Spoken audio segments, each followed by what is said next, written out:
All right, everybody, welcome back. Thank you for completing that, and thank you for again sharing your thoughts.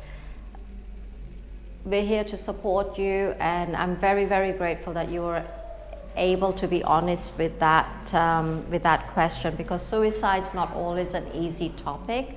And WMF, I think I mentioned earlier, we're into prevention and early intervention, and that includes suicide prevention.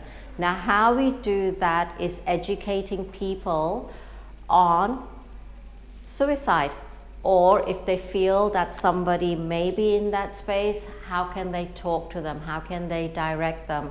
So within WMF, we do provide training on that and counseling on that. So even with our peer counselors, they can go out and talk to people and listen out for cues if they feel that those individuals may be suicidal or the thoughts have crossed their mind. Now, I'm just going to talk a little bit about the stigma in our diverse communities. So what is the biggest cause of stigma in mental health? Does anybody want to contribute? What do you think they are? I would say it's probably the view people hold of mental health. In a lot of cultures, it's regarded as something that you hide and shameful, and people don't want to face it. They try and put it behind a door and hide it, and that is one of the major issues you would have with mental health. Just becoming aware that it's not shameful, it's something that needs to be faced and needs to be dealt with. That's what I think. Absolutely, and you're so right. It's the truth. There's this embarrassment and the shame and the guilt of even wanting to, say that I'm consciously living worried, or I'm getting palpitations because I'm suffering with anxiety, but I don't know what's going on. My legs are shaking, my hands are shaking. I can't even look people in the eye, because of what's going on within me, and I can't be open. So that's absolutely the truth. Thank you. And fear with that, because, for example, many companies have programs that you should be able to access to get help, but then people are fearful of using those, and then having the stigma around having a mental issue where Yes. they became unreliable, or they need to take them off, and they're going to judge because of that. So Yes. fears. Yeah, and unfortunately, a lot of women don't see what they're going through as a fear element. They think it's normal to be scared or to hold back. I remember going into an organization when I was struggling, and I went there for help. 6 months later, I didn't get anything. And after the 6th month, I was standing in that queue, and I said, I really need help. And she goes, oh, we'll reach out to you. And I said, no, you won't. I said, I'll go home, I'll commit suicide, then you don't have to reach out to me in 6 months' time. And she just really panicked, put me on a chair, and got a social worker to come out and have a chat with me. 6 months. Imagine me, as strong as I am, imagine another woman that does not have that strength or that knowledge, or that doesn't even speak English and does not understand what they're saying. Can you imagine what emotions or what mindset or the hurt or the pain she would have walked out that office with? And I saw that. I was standing outside a lot of these different offices, I'm not going to name any, and I'd literally watch people, especially the youth and the women, coming out feeling demotivated, not knowing where to look or who to look at, or what's next. What is next? Do I go back and pick up that phone and be on the phone for another hour and still get nowhere? So that's, without criticizing the system, it's evident that there is a gap there is barriers, and we're not even a minority. I mean, most of Australia comes from a culturally, linguistically diverse community. We need to address the matter. Suicides are not reported. Women cutting themselves, children cutting themselves. The self-harm I've seen in young girls from the age of 7 is horrendous. And the other thing is, I think it's important, especially in the background that we are talking about, is the culturally knowledge we come from. It's hard to believe from some cultures that could be a sign of violence. Yes. So sometimes we believe I'm overreacting. We really underestimate the situations.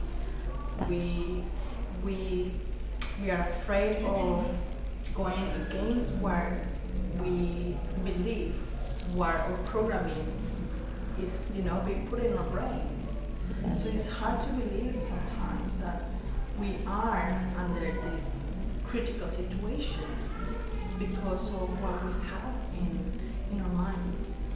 So true. It's so hard. I think it's one of the hardest things we have to fight Yes. for is what you believe, what is violence and what is not, if I need help or how much is overreacting or what am I going to do with all this knowledge? Yes, absolutely. That's so true. There is certainly more awareness about that now, but you still have to do a lot. But I mean, I was in an abusive relationship, and once this person said to me, "Well, I could kill you and wrap you in a blanket and throw you in the river." Wow. And I never thought any of it. Like I actually think I actually replied with something like, "Well, you go to sleep as well, and I could must have you of your nails." Like, and I never felt afraid of this person or anything. And do you remember when we had that case of Clay back then, or Yes. like he killed his wife? Yes. And that happened quite close to where I live.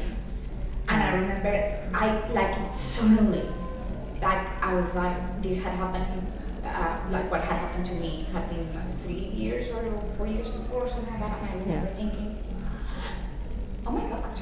I wonder if he ever said anything to her, that because everyone was like, we didn't know anything, like they were normal, we didn't know of any abuse or anything, and Yes. she didn't even know that she was in an abusive relationship. And I was like, oh my God, like he could have done it. Like for Yes. someone to even say it, That's you right. have to have it in you. And I wasn't aware.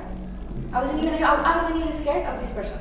Yes, and yet he was threatening your life. If I saw this person now on the street, I would be very scared. No, You know? yes. And I wasn't aware. Absolutely, and it's so fearful, isn't it? Mm. You know, one of the other things, just on your sharing that, is that even though verbally they come out with these threats and everything, one of the things that I found in that business relationship that I had was the silent treatment. That's a killer, because you may not be at wrong, but they've assumed that you've done something wrong, and then they go quiet on you.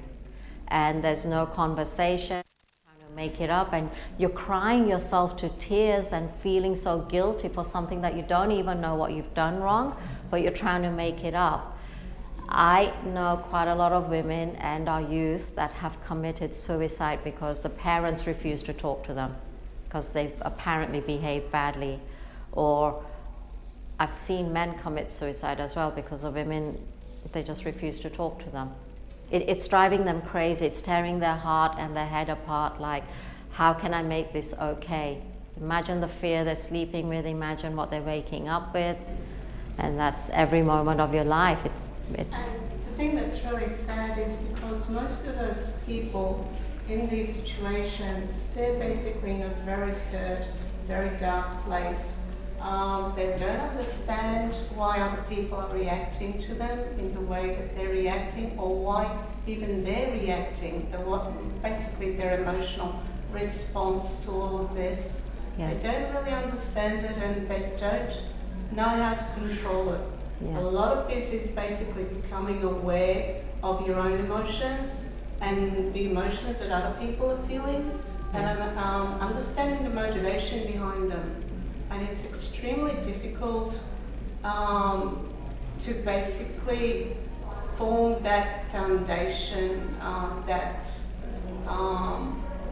area that you can actually then grasp why you're actually thinking this way, why your belief systems are, basically endorsing this emotion rather than negative emotion, rather than actually changing your attitude, changing your view, changing the way you look at things, and thus actually helping other people view you in a different way, and getting rid of all of this negativity, all of this hurt, basically. That's right, yes. And it's something that people need to become aware of.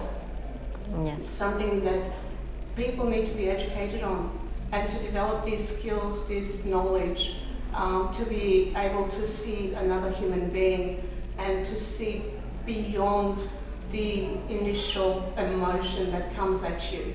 Yes. And try and understand where they're coming from, why they're coming from this place, and to respond in a way that doesn't actually make it worse. That's It doesn't actually trigger it even more so and become physical.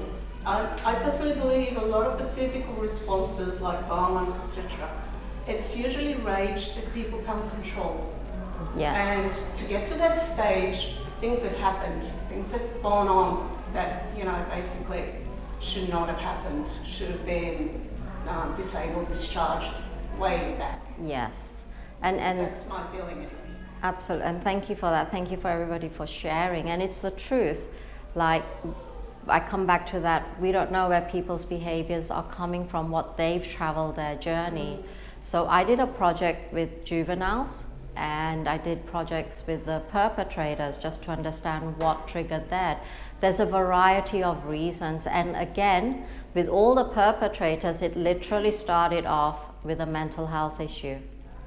And then on top of that, they saw either other abusive people, they saw people in control, or, you know, we should be controlling women, we're a man, we should be controlling our children.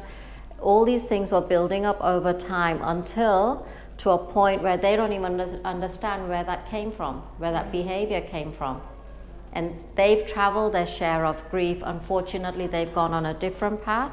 And then we have the people that truly come from a place of love who actually suffer the consequence until they get to a point where there is no self-love, there is no self-respect anymore because somebody has demeaned them. So thank you for doing that, and thank you for answering the questions on how we can stop mental health stigma in our communities. And the other question was, how can we reduce the stigma around mental health as well? So I'll give you a few minutes just to answer those two questions, and then we'll move on